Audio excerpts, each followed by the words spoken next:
Slow Cook, another edition is here, and finally I make a video that I thought I would never make.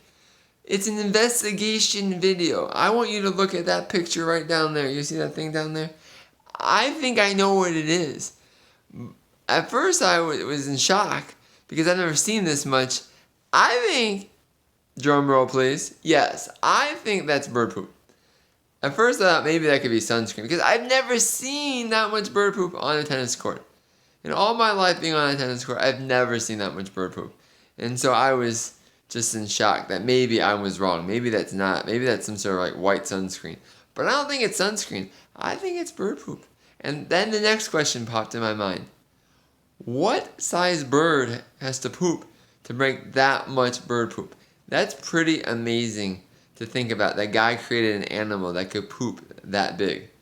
I'm out. Slow cook.